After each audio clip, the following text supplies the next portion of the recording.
Hello everyone and welcome to the moment you've all been waiting for. It is the grand final of the Champions Chess3Chess.com Classic, Alireza Firouzja versus Magnus Carlsen, and Alireza has to win a match in order to force a grand final reset and then try and take Magnus a second time in a row. So in order for Alireza to win, he actually has to beat Magnus 2 times in a row in a match. Now, that sounds impossible, but of course he already got this far, he might as well try. Now, we're only going to show the final game of the match. And before we get to that, I would just like to briefly say what happened throughout the entire match. So the first 2 games of the grand final ended in a draw. Then Magnus won a very nice game with the white pieces, and then Alireza let me just show you. Had this position with the white pieces. So this is game 4 of the first match. Alireza is losing by a full point, and he needs a win in order to force Armageddon. And then maybe force a grand final reset. And this was the position. Alireza has 2 pawns. He has 2 extra pawns, but Magnus has a very, very strong position. He has a passed pawn on e4, and he has the potential of maybe even checkmating Alireza's king. And so Magnus played rook to c8. He wants to play rook to c1 and deliver checkmate, and Alireza prepared a rook to f6 to block with rook to with rook to f1. And now Magnus played rook to c1 check. Alireza blocked, and Magnus, in order to either draw or play this for a win, has to just play rook captures on f1 and then push the pawn on e3. That's pretty much it. However, Magnus played rook to c2. It seems like it's either enough for a draw or you checkmate the white king. But Alireza all of a sudden played rook to g3, and there is no checkmate anymore. There are no checks, there's no perpetual, and there is no checkmate. So now Alireza is just up 2 pawns, and the game continued. But now Alireza's position is completely winning, and Alireza was able to win this game.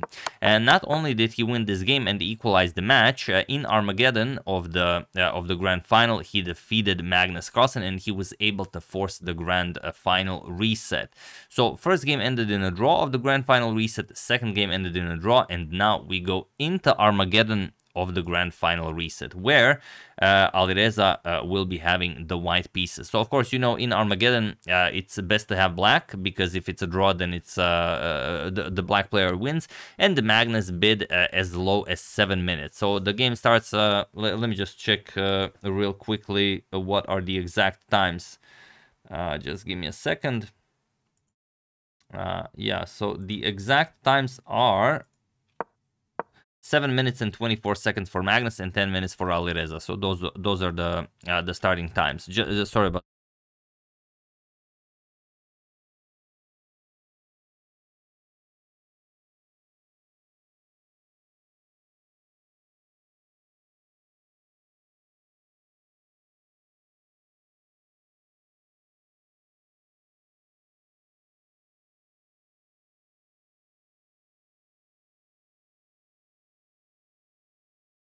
Sorry about that. It was the mailman, and I'm expecting a very, very important package. But getting back to this, and you have timestamps. You are you know, as usual, welcome to skip the phone call. So let's check it out. Alireza with the white pieces opens with pawn to e4. We have pawn to e5 and bishop to c4. He goes for the bishop's opening, knight to f6, and now pawn to d3. We have pawn to c6. Magnus ready to strike in the center with pawn to d5, knight to f3, and now pawn to d5. Now, looks like maybe a bit too aggressive, as you only need a draw to win the match. It is the best move in the position, as it has been played many, many times before and analyzed. Bishop to b3, we have bishop to d6, and knight b to d2. We have castles by Magnus, castles by Alireza, and rook to e8. So nothing new here, all been played before. Rook to e1 and knight b to d7. We have pawn to c3, knight to c5, now challenging the bishop, but of course you've made room on c2 for the bishop, so bishop to c2, d captures on e4, d captures, and now bishop back to c7, and queen to e2. Now a5 and knight to h5 are known moves, going after knight to f4, but here we have queen to e7 by Magnus, and it is now as of move 12 that we have a completely new game. So okay, Alireza strikes with pawn to b4, and I would just like to mention this, you know, when I analyze games and the engine says, okay, you have to play pawn to b4 here, which is pretty much almost always, you know, in many positions, Alireza is one of the players that most often goes for this pawn to b4 move.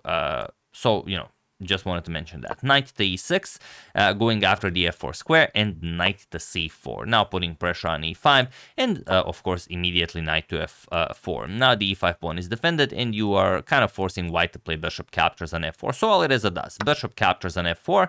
He gives up the bishop pair, but he will get the passed e-pawn. So the e captures and pawn to e5 now. Attacking the knight here. It's defended 3 times, so of course you cannot capture. Knight to d5, and now pawn to h3. Here, Alireza sort of had an opportunity to play knight to d6, but it's very, very hard to calculate.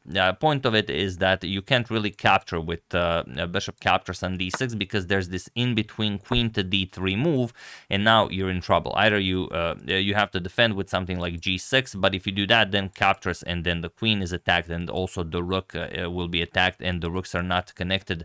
The bishop has not been developed. So g6 here would be a blunder that loses the game. The only move that saves black is bishop to f5. You have to give up the bishop first and only then play g6 with a tempo on white's queen. But yeah, it's well, of course, chances are Alireza would find that and Magnus would find that, but it would require more time. But yeah, a slight improvement on what Alireza played. He played pawn to h3, pawn to g6. Now Magnus doesn't want to worry about queen to d3 anymore, and queen back to d2. Preparing some very nasty tricks here, as you'll see. Bishop to e6, and now knight to d6. So this is the trick. And point is that Magnus's position is already very, very hard. Point is that if you allowed knight to d6 to land and it's allowed to stay there, you're just not coming back from this. And you might be thinking, okay, of course we're not going to capture because after all is said and done, you run into this pawn to c4 move and the queen will be hanging on d6. Unfortunately, that's your only play here. You have to allow it. You have to play bishop captures, queen captures c4, and you have to give up the knight. With queen captures on b4, let's say, c captures, queens get traded off, and then you also capture the pawn on d5. You will have 3 pawns for the sacrificed piece. 3 pawns for the knight, you know, it's not spectacular, but it is maybe playable. Magnus wanted more. He played rook e to d8. He just got his rook out of harm's way, but now the position is completely winning for Alireza. Although you might not immediately see why, I'm sure most of you do. Just in case, feel free to pause the video and win the game for Alireza. Not just the game, the grand final reset, and make Alireza the champion of the Champions Chess through Chess.com Classic 2024 Division 1. Have at it.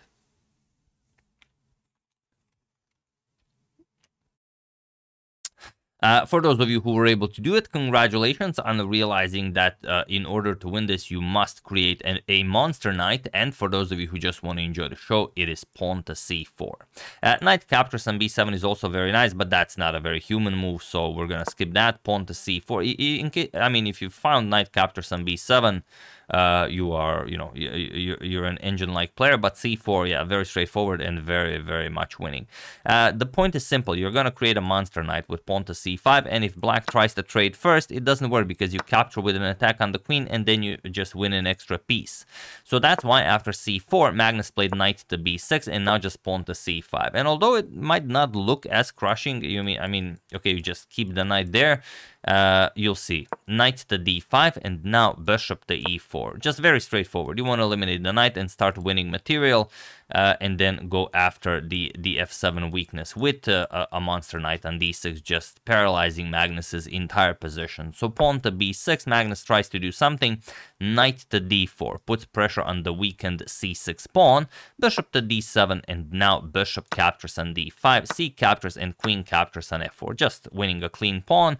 We have captures on c5, rook 8 to b8, and just rook 8 to b1.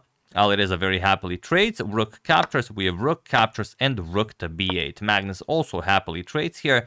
Rook captures on b8, bishop captures, and now knight back to f3. Sorry, knight back to f3. We have bishop to c7. And now, what do you try here? Well, of course, queen to b4, trying to infiltrate with queen to b7. So Magnus stops that, bishop to c6, and now knight to c8. There are many ways you could push for advantage here, but knight to c8 is just very, very straightforward. you attack the queen and also the a7 pawn, so you want to create a second weakness for Magnus to worry about. Queen to d7 attacks the knight, just knight captures on a7. And okay, what do you play here? You could play something like bishop captures on e5 and expose the knight, but it doesn't work because after knight captures on e5, also the bishop will be hanging. So of course there's not even that. Knight captures, you're just going to be down a piece.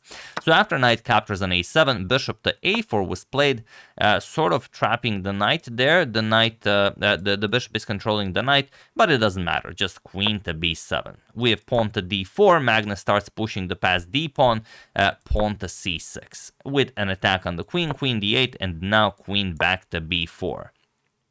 Bishop to c2 by Magnus, knight to b5 now. Going after the bishop on c7, we have bishop to e4, and now knight captures on c7. And you could throw in a bishop captures on f3 first, sort of to eliminate the defender of d4, but it wouldn't really help you because there's also the in-between, the very nice Zwischenzug pawn to e6. And now after, let's say, bishop captures on c6, you'll play e captures on f7 check, and after king captures, just queen c4 check, and you'll take the bishop. Okay, there's still the passed d pawn to worry about, but you are up a full knight. You will easily catch up to the pawn like d3, queen to e4 check, and so on. There's no really good way to handle it. So after knight captures on c7, queen captures on c7 was played, knight captures on d4, and now queen captures on e5. We have queen to c4. Now Alireza is just ready to advance his pass pawn to victory, and if you try blocking with queen to c7, then your pieces are also blocked. You will never be able to capture here as Alireza is defending here, and he will just quickly improve his position. Let's say bring the pawn to a6, put the queen on b5, put the queen on b7, and that's game over. So instead, after queen to c4, queen to g5, one last attempt at winning the game. Magnus threatens a mate in one, and Alireza defends. Pawn to f3, we have queen to e3 with check, king to h1, and it was in this position on move 42 that Magnus Carlsen resigned the game, as there is nothing more to be done here. So not just forcing a grand final reset against Magnus, but also defeating Magnus for a second time in one day, in one match, or is it two matches? Doesn't really matter. I mean, you defeated Magnus in 2 matches in a row. So it's like they say, Alireza is brilliant in every tournament he plays, except as it seems in the candidates tournament. There he is for some reason struggles, but yeah, everything else he plays, he just is able at obliterating absolutely everyone. And here, I mean, what do you play after one check, king h2? There's no way to stop the pawn, and there's no more way to give any sort of check here. And if you try something like queen to, sorry, not that, but if you try queen d3, let's say you trade queens and then stop the pawn with something like bishop to a6, still looks playable. Not really. Knight b5. Of course, you cannot take as the pawn promotes, and after you start bringing the king into the game, knight to d6, and finally after king e7, you just promote the pawn to a queen, you win the bishop, and that's pretty much it. You're up a full piece, and the passed pawn completely winning. Yeah, so absolutely brilliant stuff by Alireza, defeating Vincent Keimer in the losers bracket of the of yesterday's match, and then just crushing Magnus like this. I mean, brilliant stuff. Hoping to see more from him, and on to 2900. What can I say? So yeah, that's the game. Hope you enjoyed it, and a little bit of extra info about the entire match. I would like to thank Michael Hildebrand, Fred Ackerman, Uncle at the Bar, Friend at the Library, and Yomis Barban for your contribution to my channel. Thank you a lot. I really appreciate it. As usual, you can check 2 of my previous videos here. Thank you all for watching, and I will see you soon, continuing to check up on your wonderful suggestions and whatever else happens in the chess world. So thank you all. I will see you soon, and have an excellent rest of your day.